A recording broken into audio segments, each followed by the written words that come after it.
నమస్తే, welcome to Telugu రాజ్యం. నేను మీ రామ్.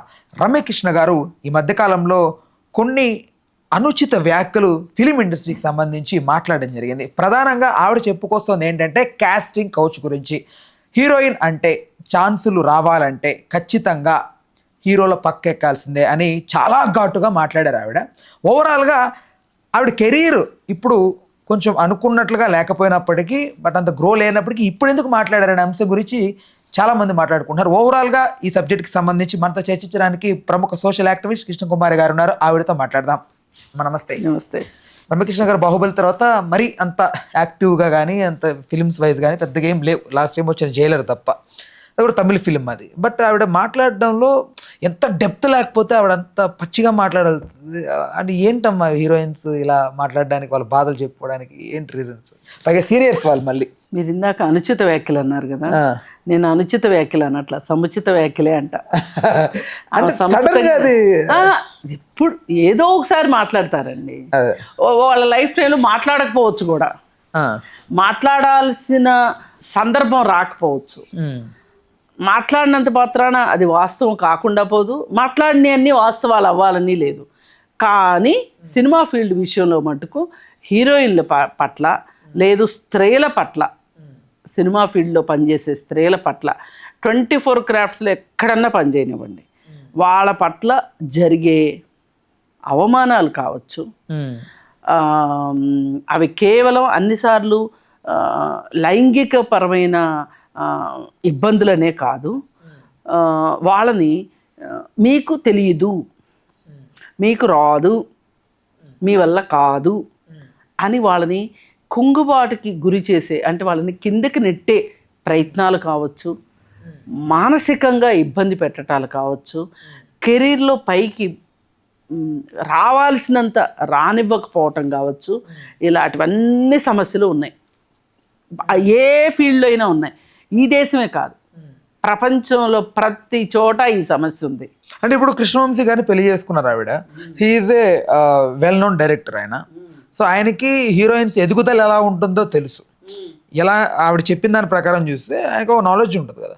బట్ పెళ్లి చేసుకున్న తర్వాత కూడా అంటే ఆవిడ మాట్లాడిన దానికి దీనికి అసలు సింక్ అవ్వట్లేదమ్మా. అసలు ఏముంది మీకు సింక్ అవ్వకపోవటానికి? అంటే హీరోయిన్ల పరిస్థితి ఎలా ఉంటుందని తెలిసి అంత గొప్ప డైరెక్టర్ పెళ్లి ఎందుకు చేసుకున్నాడని మీ ఉద్దేశం? అట్లా కాదమ్మా. ఇప్పుడు అదే ఒక రకంగా అలాంటిదే, బట్ కాకపోతే ఏంటంటే అంత హార్ష్గాని కాదు. బట్ లేదు, మీ మనసులో ఉద్దేశం అయితే అదే.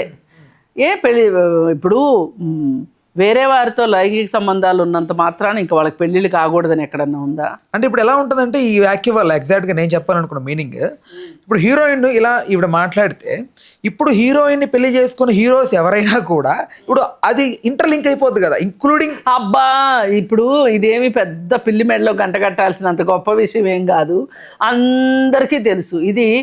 ఇది బహిరంగ రహస్యం. సినిమా ఫీల్డ్లో ఏం జరుగుతుందో, ఆడవాళ్ళని ఎలా చూస్తారో వాళ్ళు, మీరేమి ఆశ్చర్యపోవక్కర్లా. సినిమా ఫీల్డ్లో ఇది చాలా సర్వసాధారణంగా జరిగిపోయే విషయం. ఇప్పుడు ఇలా ఈవిడ మాట్లాడడం వల్ల ఇప్పుడు హీరోయిన్లు పెళ్లి చేసుకొని విడిపోయిన తర్వాత దానికి దీన్ని సింక్ చేసుకొని దీనివల్లే విడిపోయి ఉంటారు అనేది కూడా వస్తుంది కదా. అంత అమాయకులు ఎవరు లేరండి ఇక్కడ. దీనివల్లే విడిపోయారు అనుకోవటానికి లేదు. ఆ హీరోయిన్కి తెలుసు, ఈ హీరోకి తెలుసు, వాళ్ళిద్దరు పెళ్లి చేసుకునే ముందే వాళ్ళకి అన్నీ తెలుసు. పెళ్లి చేసుకున్నాక విడిపోవటానికి ఆయనకి వేరే వాళ్ళతోటి రిలేషన్ కావాలనిపించి ఈ బంధాన్ని విడదీసుకోవచ్చు. ఇప్పుడు జయం రవి ఉన్నారు, ఆయన ఎందుకు విడిపోవాలనుకుంటున్నాడు? 40 లక్షలు అడుగుతుందంట కదా. అవును, నెలకు 40 లక్షలు అడుగుతుంది. ఎందుకు ఇవ్వకూడదు? ఎందుకు ఇవ్వాలమ్మా 40? అంటే అసలు ఇప్పుడు ఏ భార్య భర్త అయినా సరే, అంటే ఏ పెళ్లి చేసుకోబోయే వాళ్ళైనా సరే, ఇది రేపే విడిపోతాము, లేదు 3 నెలల తర్వాత విడిపోతాము, 6 నెలలు విడిపోతాము అని ఏమైనా కాంట్రాక్ట్ మ్యారేజ్లు చేసుకుంటారా? ఎందుకు పిల్లల్ని కన్న తర్వాత నీకు ఇంకొక మనిషి దొరికినట్లుగా ఈ పిల్లల తల్లికి ఇంకొకరు దొరుకుతారా? అసలు మీకు మీ జీవితాల్లో ఇంకొక మహిళ అవసరం మీకు ఎందుకు వచ్చింది అంటే ఏంటి చెప్తారు? చెప్పండి సమాధానం. అంటే ఇప్పుడు ఒకటి, జయం రవి వేరే మహిళతోటి రిలేషన్ కావాలనుకునే ఈమెను వదులుకుంటున్నాడు. ఆవిడ నుంచి తప్పే లేదంటారా? బట్ తమిళనాడులో వినపడుతున్న తప్పు ఏంటంటే ఈవిడ ఏదో ఇల్లీగల్ అఫైర్ వల్ల ఇట్లా జరిగింది అనేది ఒక కాంట్రవర్సీ నడుస్తుందండి. అవునండి, ఆ ఎఫ్ఐఆర్ కోర్టుకు చెప్పుకుంటే నేను విడిపోయాను, ఎందుకే నేను విడాకులు కావాలనుకుంటున్నాను, అలాంటి ఆమెకు నేను ఇప్పుడు కొన్ని కేసుల్లో ఏం చెప్తున్నారు, చదువుకున్న వాళ్ళకి ఎందుకు ఇవ్వాలి మెయింటెనెన్స్ అని జడ్జి అడుగుతున్నారు డైరెక్ట్. నేను ఇప్పుడు అనడం కూడా దాని రీజన్ అదేనమ్మా. చదువుకున్నావు కదా, నువ్వు పని చేసుకోవచ్చు కదా, ఈ బిడ్డకు కావాలంటే మెయింటెనెన్స్ ఇస్తాం కానీ నీకు ఎందుకు ఇస్తాము అని అడుగుతున్నారు.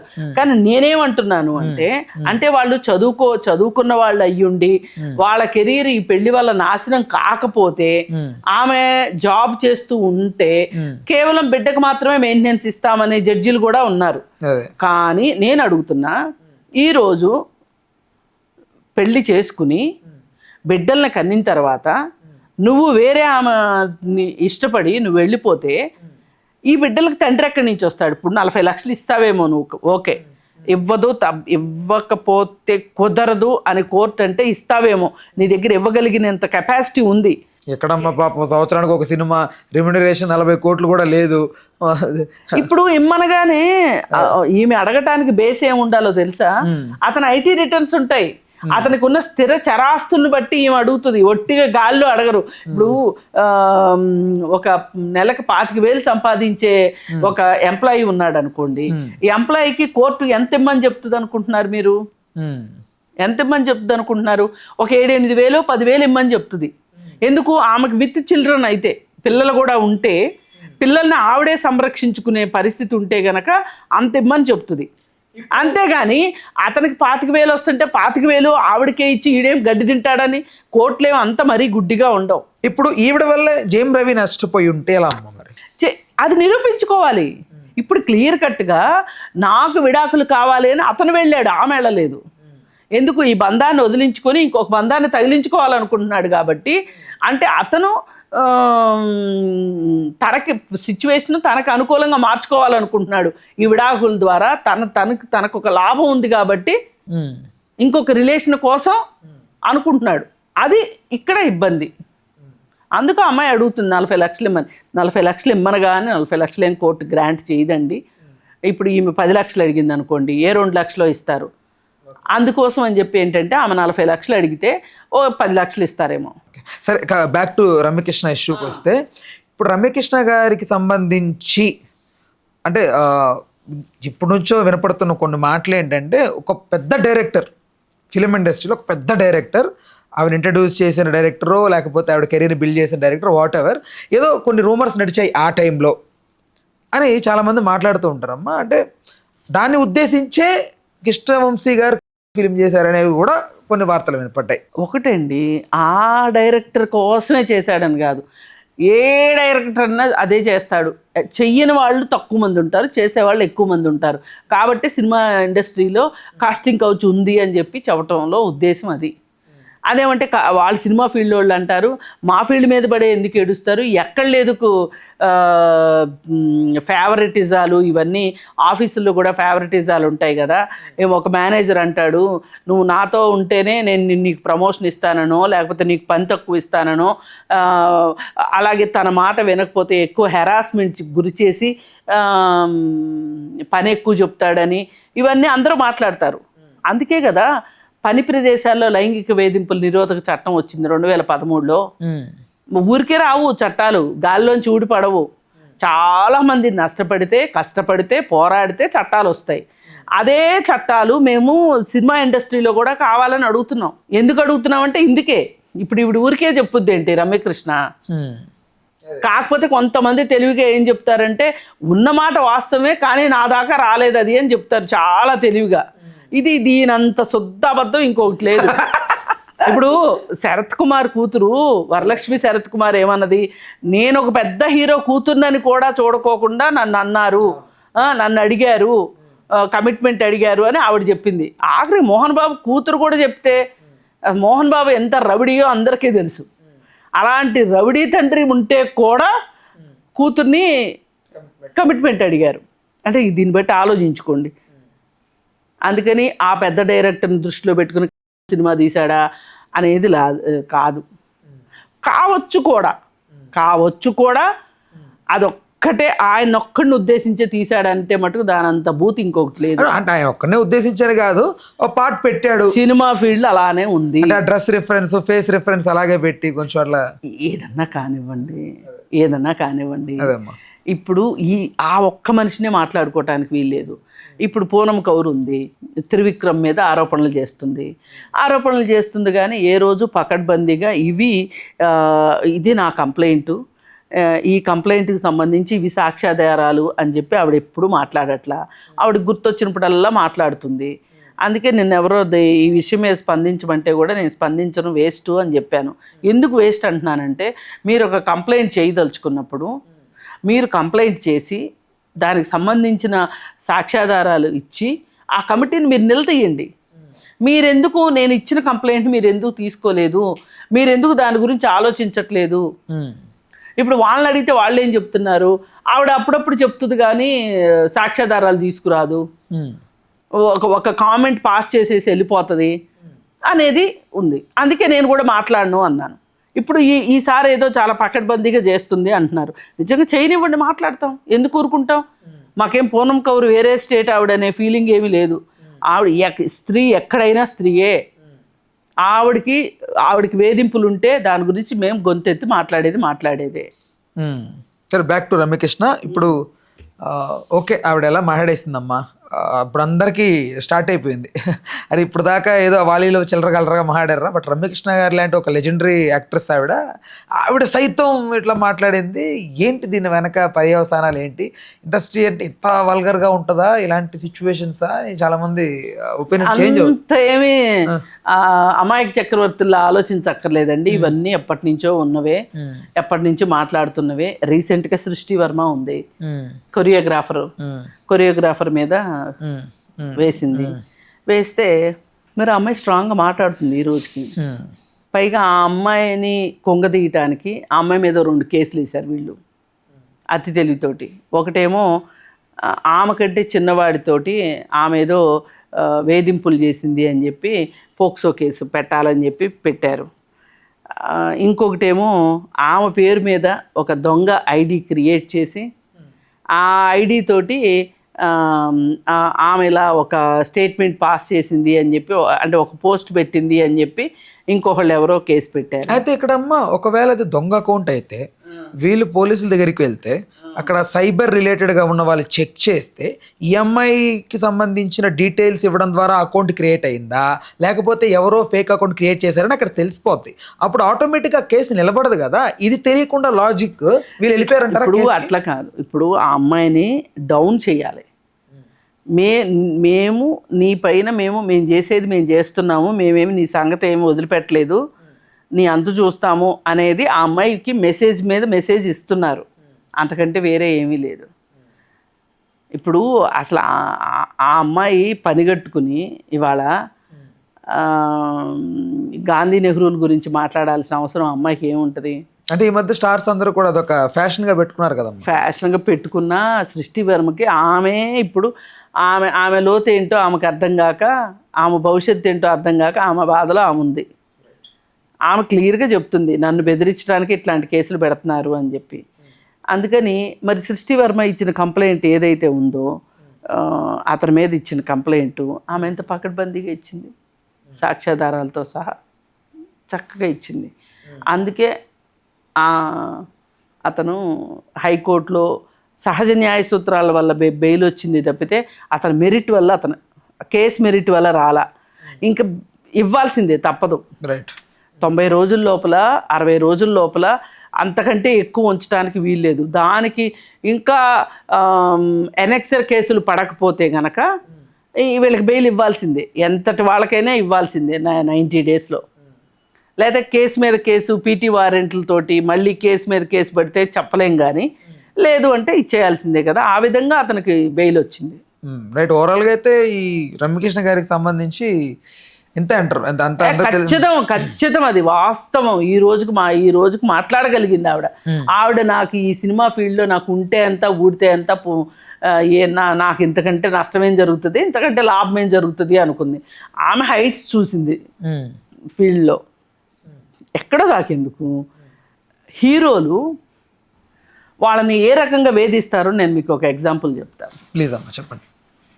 ఇప్పుడు ప్రతి ఒక్కళ్ళు లైంగిక వేధింపులే చెయ్యక్కర్లేదు, మానసిక వేధింపులు కూడా చేస్తారు, కెరీర్ పరంగా కూడా ఇబ్బందులు పెడతారు, పుల్లలు పెడతారని చెప్పాను కదా. ఇప్పుడు విజయశాంతికి అవకాశాలు ఎందుకు పోయినాయండి అప్పట్లో? ఒక పేరు చెప్పాలంటే కొంచెం అదే మీరు చెప్పండి. ఒక లేడీ అమితాబ్లా అని ఆ పేరు తెచ్చుకుంది.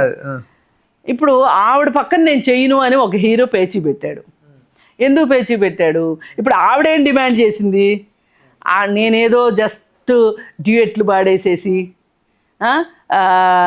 4 డైలాగులు చెప్పేసేసి ఏదో ఒక నా క్యారెక్టర్ని అట్లా కుదించితే నేను ఒప్పుకోను. నాకు హీరోకి సమాంతరంగా నా క్యారెక్టర్ ఉండాలి అని అడిగింది ఆవిడ. అంటే నిడివి ఎక్కువ కావాలి అని అడిగింది. ఇంపార్టెంట్ సేమ్ టైం హీరోకి ఎంత ప్రాధాన్యత ఉందో హీరోయిన్కి నాకు కూడా అంత ప్రాధాన్యత ఉండాలి అన్నది. అంటే చిరంజీవి గారు లాంటి పెద్ద యాక్టర్లు ఒప్పుకోలేదు. చిరంజీవి ఏంటి, బాలకృష్ణ కూడా ఒప్పుకోలేదు. చిరంజీవి ఒప్పుకోలేదు, బాలకృష్ణ, వాళ్ళిద్దరే కదా అప్పట్లో ఆమెతో ఎక్కువ సినిమాలు చేసింది. శోభన్ బాబు గారి దగ్గర అట్లాంటి ఇబ్బంది ఆమెకు రాలా. ఆమెకి మంచి ఇంపార్టెన్స్ ఉన్నదే ఇచ్చారు. అక్కడికి కృష్ణ గారికి కూడా ఇష్టంలే. అంటే ఆవిడ డామినేట్ చేస్తూ వచ్చింది. ఆవిడ డామినేట్ చేసింది అనేది కాదు. ఎట్లా ఉందంటే ఇప్పుడు వీళ్ళు ఏమనుకుంటారంటే 75% హీరోకి 25% హీరోయిన్కి అని ఈ పెద్ద సోకాల్డ్ హీరోలు అనుకుంటారు. ఈవిడేమనుకుంది, నాకు 50-50 కావాలని అడిగింది, నా వాటా నాకు కావాలని అడిగింది. రెమ్యునరేషన్ అడిగింది, ప్రాధాన్యత అడిగింది పాత్రలో. నేను ఒక ఇంపార్టెంట్ రోల్ నాది హీరోయిన్ అంటే. లేడీ ఓరియంటెడ్ చేసుకుంటే అయిపోయేది కదమ్మా. ఇప్పుడు ఆమె లేడీ ఓరియంటెడ్ చేసుకుంటుందా లేదా అనేది ఆవిడ ఇష్టం. కానీ ఒక హీరో పక్కన నేను ఇలా చెయ్యాలి అంటే ఇలా అయితేనే నేను చేస్తానని ఆవిడ అన్నప్పుడు ఆ హీరోలు ఒప్పుకోవాలి కదా. మరి వినోద్ కుమార్ ఎందుకు ఒప్పుకున్నాడు? వినోద్ కుమార్ చిన్న హీరో కాబట్టి ఒప్పుకున్నాడు. ఓకే, మరి పెద్ద హీరోలు ఒప్పుకోలేదు, అందుకే ఆమెకు రాలా. మరి హీరోలైనా ఒప్పుకుంటే ఏం పోయింది? అదొక రకంగా ఇప్పుడు ఆమె ఉంటే నేను చెయ్యము అంటే ఆవిడకి బాగా క్రేజ్ వచ్చేస్తుంది, ఆవిడ బాగా డామినేటింగ్ అయిపోతుంది. అంటే మా డామినేషన్ తక్కువైపోతుంది. అంటే వీళ్ళ ఉద్దేశంలో వీళ్ళు పితృస్వామి భావజాలం ఎట్లా ఉందంటే పేట్రియార్కి హీరో అంటే పైన. అంటే వాళ్ళు భయపడ్డారా కాంపిటీస్ ఆ టైంలో? ఖచ్చితంగా భయపడ్డారు వాళ్ళు. ఎందుకంటే ఆవిడ ఆ టైంలో ఒక సింహం లాగా ఉండింది విజయశాంతి గారు. ఆవిడ సినిమాలు కానీ ఆ స్క్రీన్ ప్రెజెన్స్ కానీ ఒక హీరో లాగా ఒక మేల్ లీడ్ నిలబడ్డట్టు ఉండేది ఆవిడ చేసే సినిమా. అది ఎక్కడ కొంచెం జంకి ఎక్కడ డామినేట్ చేసేస్తుందో మేనరిజం తో ఇన్ఫీరియర్ గా ఫీల్ అయ్యారు.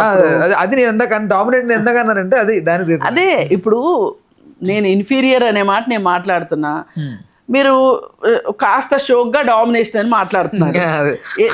ఉద్దేశం ఒకటే, మాటలే డిఫరెంట్. అందుకని మరి ఈ రకంగా కూడా హీరోయిన్లు నష్టపోతుంటారు. ఇప్పుడు సినిమా ఫీల్డ్ హీరోయిన్లు వదులుకుంటానికి సిద్ధపడుతుంది కానీ హీరోలు వదులుకుంటానికి సిద్ధపట్టాల. అంటే హీరో వల్లే కదా టికెట్ రాలుతుంది ఎండ్ ఆఫ్ ద డే. అదే కదా నేననేది. అదే వద్దనేది కదా. ఏ హీరోయిన్ మాత్రం హీరోయిన్ చూసి హీరోయిన్ కోసం కూడా సినిమాలకు రారా జనాలు అని విజయశాంతికి ఉండింది ఆ నమ్మకం. నిజంగా కూడా ఇప్పుడు వసే రామలమ్మకి ఎవరు వచ్చారండి? విజయశాంతిని చూసి కదా వచ్చింది. అంటే వేరే వాళ్ళు దాసనారాయణరావు దగ్గర నుంచి అందరి గొప్పతనం ఉంది దాంట్లో, నేను కాదనట్లే. చాలా సినిమాలు ఆడిన సినిమాలు ఉన్నాయి. అయితే ఇక్కడ మన వాళ్ళ ఒక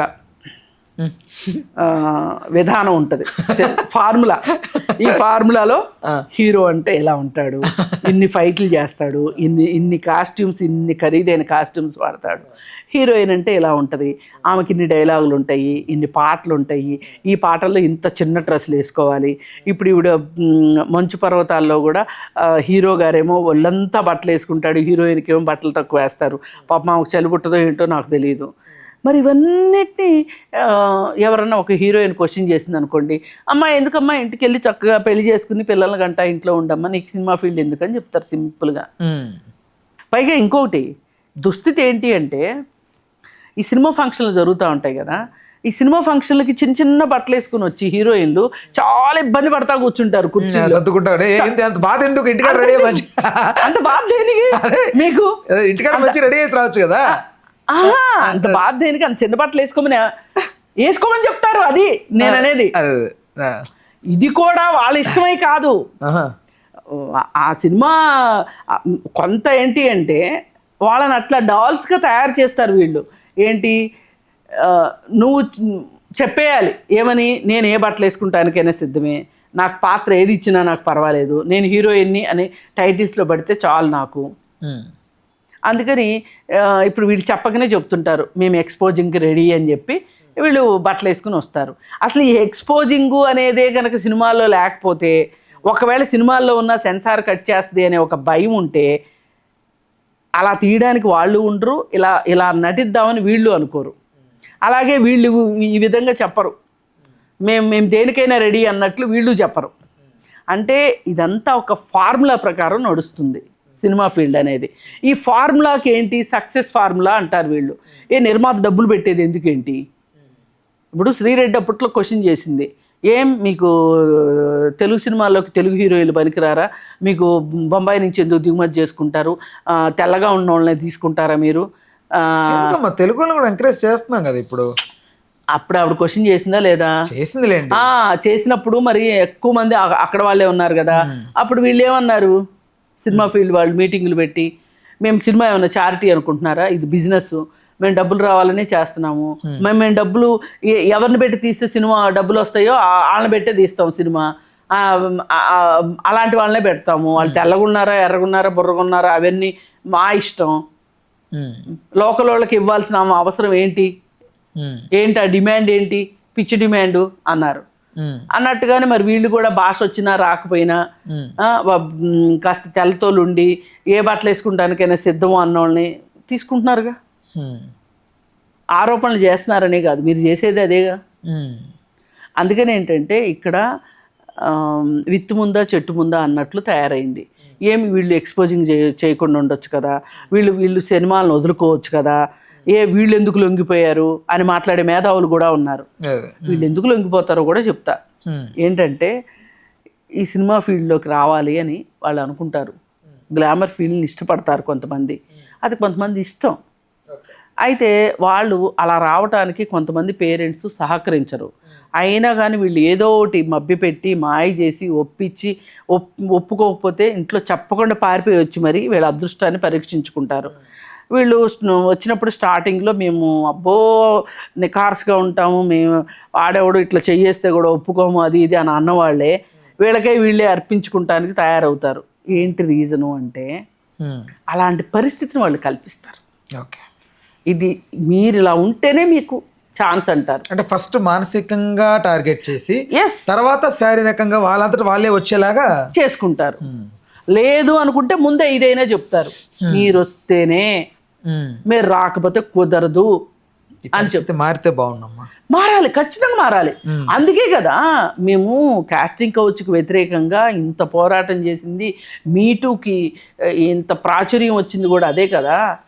పైగా ఇంకొకటి ఏంటి అంటే ఎవరి మీదైనా ఏదన్నా మాట్లాడితే ఇండస్ట్రీలో 3 నిమిషాల్లో తెలిసిపోతుంది.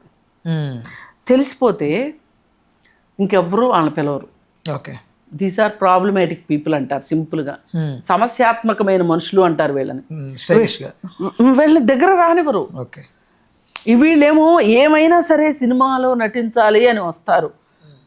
వచ్చిన తర్వాత ఇక్కడ పరిస్థితులు చూసిన తర్వాత ఈ పరిస్థితులకి వీళ్ళు సకంబైపోతారు అంతే. ఇంకా వాళ్ళకి వేరే దారి ఉండదు. ఇప్పుడు చదువుకునే వాళ్ళు చదువు వదిలేసి వస్తారు. ఇంట్లో వాళ్ళు ఏమంటారు, ఇక్కడ అదృష్టాన్ని పరీక్షించుకుని అవ్వకుండా వెనక్కి వెళ్తే ఆ అవమానాలు ఎలా ఉంటాయి? పరిస్థితి ఏంటి? చాలామంది పరిస్థితి ఇదే. కొంతమంది తల్లిదండ్రులే పిల్లల్ని వాళ్ళ ఆర్థిక అవసరాలకి తీర్చుకోవడం కోసం సినిమా ఫీల్డ్లోకి తీసుకొస్తారు. వాళ్ళకి సినిమా ఫీల్డ్ గురించి తెలుసు, ఇట్లాంటివి జరుగుతాయని కూడా తెలుసు, మరి వాళ్ళే ఎందుకు తీసుకొస్తున్నారు? ఇవాళ పిల్లల సంపాదన మీద లగ్జరీగా బతుకుతున్న తల్లిదండ్రుల సంగతి చెప్పండి మీరు. ఇప్పుడు మనం ఒక క్యారెక్టర్ని బ్లేమ్ చేస్తున్నాం ఇక్కడ, ఒక హీరోయిన్ క్యారెక్టర్ని. ఏమమ్మా నీకు అంత ఇష్టం లేకపోతే, నీకు అది తప్పు అనిపించినప్పుడు నువ్వెందుకమ్మా లొంగిపోతున్నావు సినిమా ఛాన్స్ కోసం, అంటే నీ లాభం కోసం నువ్వు కూడా చేస్తున్నావు కదా. వాళ్ళు బేరం పెట్టిన వాళ్ళు కదా, అదేలేమ్మా ఇప్పుడు బేరం పెట్టింది వాళ్ళు బేరం పెట్టకపోతే ఈమె సమర్పించుకోవాల్సిన అవసరం లేదు కదా. నేను అడిగేది అది. అసలు కొంతమంది చెప్తున్నారు మేము దేనికైనా రెడీ అని వచ్చేస్తారండి అని. అవును వచ్చేస్తారు, మరి మీరు ఇక్కడ ఇదే నడుస్తుంది అని చెప్తున్నారు. ఇప్పుడు చోరు బజార్లో దొంగతనం చేసిన సామాన్లే అమ్ముతారు. అక్కడికి వెళ్ళి నాకు బిల్లు ఇవ్వండి, నేను జిఎస్టీ కడతాను అడుగుతావా? అంటే ఇది మీరు వినండి, ప్రాక్టికల్గా ఆలోచించండి. ఇప్పుడు నేను నాంపల్లి అటు సైడ్ వెళ్ళి ఓల్డ్ సిటీకి వెళ్ళి చోర్ బజార్కి వెళ్ళి ఒక సైకిల్ కొని నాకు గ్యారంటీ కార్డు ఇవ్వండి అంటే వాళ్ళు ఎట్లా ఇస్తారు? ఇవ్వరు కదా. మరి మీరు ఇదే ఇక్కడ ప్యాటర్న్ ఇదే అని చెప్పి మీరు డిసైడ్ చేసేసిన తర్వాత వాళ్ళు ఆ ప్యాటర్న్కి వ్యతిరేకంగా ఉంటే మీరు ఒప్పుకుంటారా? మీరు అవకాశం ఇస్తారా? మీరు ఇవ్వరు. అంటే ఇక్కడ చెప్పొచ్చు లేదు, ఒక చిన్న లైఫ్ ఎక్స్పీరియన్స్ నాకే జరిగింది. నేను ఒక పెద్ద దగ్గర పనిచేసేటప్పుడు 3 years బ్యాక్ ఒక ఇద్దరు అడిగారు, సార్ మేము పర్లేదు సార్ మా అక్క సిస్టర్స్ వాళ్ళిద్దరు వచ్చి, అప్పుడు మనం ఉన్న పొజిషన్లో కొంచెం ఈయన దగ్గరికి వెళ్తే మనం ట్రై చేయొచ్చు అనే ఫీలింగ్ మనకు అంత తెలుసు నాకు ఇంటర్నల్గా. బట్ వాళ్ళు వచ్చి వాళ్ళు మాట్లాడుతుంటే నాకు వెంటనే అసలు ఏం అర్థం కాలే. పాపం వీళ్ళు ఇంత పిచ్చి ఇంత ప్యాషన్తో నన్నే సార్ పర్లేదు సార్ మేము అంటే వద్దమ్మా అంత వద్దు మనకు సెట్ కావు ఇవన్నీ అని చెప్పి హ్యాపీగా ర్యాపిడో బుక్ చేసి ఇద్దరు ఆటో ఎక్కి పంపించేసి నేను. నా లైఫ్ ఎక్స్పీరియన్స్ అంటే ఆడపిల్లలు చేయడానికి ఆ కుతూహలంతో వాళ్ళు ఎంత చూడండి వాళ్ళు కూడా. అవును, అసలు సొంత తల్లి సినిమా ఆఫీసుల చుట్టూ చదువుకోవాల్సిన పిల్లని రకరకాల భంగిమల్లో ఫోటోలు తీసి ఆల్బమ్ తయారు చేసి సినిమా ఆఫీసుల చుట్టూ సొంత తల్లే తీసుకెళ్తుంది అంటే ఆ తల్లికి ఆ మాత్రం తెలియదు ఇక్కడ ఏం జరుగుతుందో. నేనేమంటున్నా అంటే ఇక్కడ వచ్చిన తల్లిని తప్పు పడుతున్నానని కాదు, ఇక్కడ ఈ సిస్టమ్ని ఈ విధంగా దరిద్రం చేసి పెట్టారే వీళ్ళు. అదొక ఆల్రెడీ పాతుకుపోయిన వాళ్ళు ఆనవాయితీలాగా చేసేసారు కదా. తప్పు వీళ్ళదు కదా, వాళ్ళని అంటాం ఎట్లా?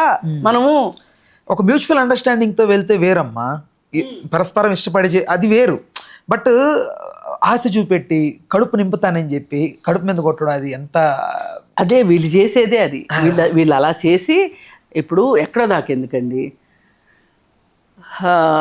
హ్యూమన్ ట్రాఫికింగ్లో అమ్మాయిల్ని మోసం చేసి తీసుకెళ్ళి వ్యభిచార గృహాలకు అప్పచెప్తారు.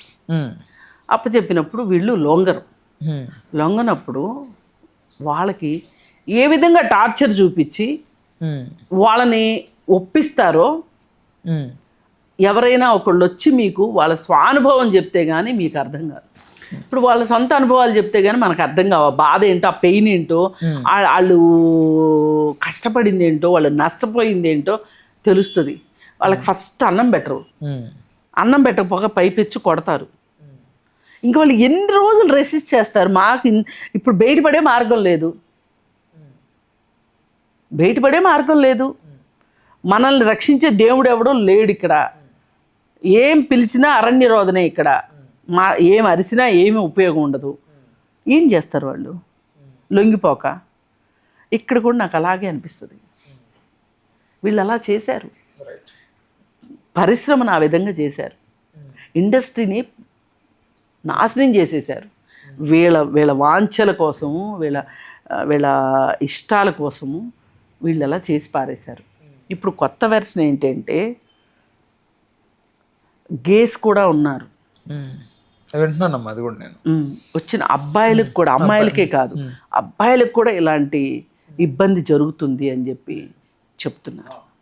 అందుకని ఏంటంటే ఇప్పుడు ఈ అబ్బాయిలకి జరిగితే ఆ అబ్బాయిలు గనక మనసులో ఒక్క క్షణం ఇలా నాలాంటి అమ్మాయిలు అందరూ బలైపోయారు అని అతను ఆలోచిస్తే అప్పుడు తెలుస్తుంది ఆ పెయిన్ ఎలా ఉంటుంది అని. కన్నం ఏంటి, పురిటి నొప్పులు పడ్డమ్మకే తెలుస్తుంది పురిటి నొప్పులు బాధ అన్నట్లు ఎవరైతే అనుభవిస్తారో వాళ్ళకే తెలుస్తుంది. కాకపోతే ఇక్కడ నేను రమ్యకృష్ణ గారిని అభినందిస్తున్నా. కాస్త ఆలస్యమైనా పర్వాలేదు, మీరు ఈ రోజుకైనా సరే మీరు సినిమా పరిశ్రమలో జరుగుతున్న దాన్ని ప్రపంచానికి చాటి చెప్పి ఇప్పుడు మాలా ఎంతోమంది బలైపోయిన వాళ్ళకి, మాలాగా పోరాటాలు చేసిన వాళ్ళకి మీరు ఒక రకమైన ఒక ఆశను కల్పించారు అని చెప్పి నేను ఆవిడకి ఈ ఇంటర్వ్యూ ముఖంగా ఆవిడకి కృతజ్ఞతలు తెలియజేస్తాను. అయితేనమ్మా ఇప్పుడు ఇంకోటి కన్క్లూజన్కి వచ్చే ముందు, ఇప్పుడు ఇండస్ట్రీకి పెద్దగా ఏ సమస్య వచ్చినా తీర్చడానికి దాసరి నారాయణరావు గారు లాంటి వాళ్ళు ఉండి వెళ్ళిపోయారు. అయితే ఇదంతా కూడా సినిమా రిలేటెడ్ ఇష్యూస్కి సంబంధించే కదా ఆయన పెద్దరేకం. అట్ ద సేమ్ టైం ఇప్పుడు ఉమెన్కి ఇలా జరుగుతోంది కాస్టింగ్ కౌచ్ అని. ఇప్పుడు రమ్యకృష్ణ గారు ఇండస్ట్రీకి పెద్దగా ఉండే అంత అర్హత ఉంది ఆవిడకి, నేను నమ్ముతున్నాను అది బలంగా, విజయశాంతి గారికి కానీ రమ్యకృష్ణ గారికి ఇలాంటి వాళ్ళకి. బట్ వీళ్ళు ఉమెన్కి సపోర్టివ్గా ఈ మాటలు మాట్లాడే బదులు కొంచెం దాన్ని ఇనిషియేట్ తీసుకొని నిలబడి రండి మీకు ఏది ప్రాబ్లం ఉన్నా అని కూడా వీళ్ళు సాల్వ్ చేయొచ్చు కదా. అబ్బా అంత సినిమా లేదు అక్కడ. ఎందుకంటే పోయినసారి కాస్టింగ్ కౌచ్ గురించి పోరాటం చేసినప్పుడు ఒక కమిటీ ఏర్పాటు చేశారు. ఈ ఆ కమిటీ కూడా అడగగానే ఏం వేయలే, కోర్టులో వేస్తే కోర్టు ఇచ్చింది డైరెక్షను కమిటీ వేయమని చెప్పి. కమిటీ వాళ్ళలో కొంతమంది పోలీసులు, కొంతమంది సోషల్ యాక్టివిస్టులు, కొంతమంది సినిమా వాళ్ళు అందరూ కలిసి ఒక కమిటీ వేశారు. కమిటీ రిపోర్ట్ ఇచ్చి 2022లో కమిటీ రిపోర్ట్ వచ్చింది. ఈ రోజు వరకు కమిటీ రిపోర్ట్ బయట పెట్టాల. హేమా కమిటీ రిపోర్టు కేరళ వాళ్ళు బయట పెట్టిన తర్వాత మేము మరీ అడుగుతున్నాం. ఆల్రెడీ రిపోర్ట్ ఉంది. ఏది అందరితోటి మాట్లాడి వాళ్ళ బాధలు ఏంటో, జూనియర్ ఆర్టిస్టుల బాధలు, అలాగే 24 క్రాఫ్ట్స్లో ఉన్న లేడీస్ అందరితోటి మాట్లాడి వాళ్ళ వాష్రూముల సమస్యల దగ్గర నుంచి జూనియర్ ఆర్టిస్టులకు కూడా కారవాన్ కావాలి, లేదు ఒక సురక్షిత ప్రాంతం కావాలి అనే దగ్గర నుంచి వాళ్ళకి ఇచ్చే రెమ్యునరేషన్స్ దగ్గర నుంచి అన్నీ రెగ్యులరైజ్ చెయ్యాలి, అన్ని సమస్యల గురించి ఒక కమిటీ వేసి ఆ కమిటీలో మొత్తం ఇదంతా ఈ కమిటీ రిపోర్టు గవర్నమెంట్ దగ్గర ఉంది. ఆ రిపోర్ట్ బయట పెట్టడానికి భయపడి సస్తున్నారు, వణికి సస్తున్నారు. నిజంగా వీళ్ళు నిజాయితీ పరులైతే ఆ కమిటీ రిపోర్ట్ బయట పెట్టొచ్చుగా. మరి ఇట్లాంటి పరిశ్రమతోటి విజయశాంతి వస్తే ఏం జరుగుతుంది, రమ్యకృష్ణ వస్తే ఏం జరుగుతుంది? ముందు మారాల్సింది వీళ్ళు. రైట్, ఓకే అమ్మా, ధన్యవాదాలు అమ్మా, థ్యాంక్ యూ అమ్మా, థ్యాంక్ యూ. హలో, తెలుగు రాజ్యం ఛానల్ చూస్తున్నారా? సామాజిక రాజకీయ జీవన చిత్రణే తెలుగు రాజ్యం. అతిశయోక్తులు అసత్యాలు ఉండవు. రాజకీయ కోణం కాదు, ప్రజా కోణమే కొలబద్ద.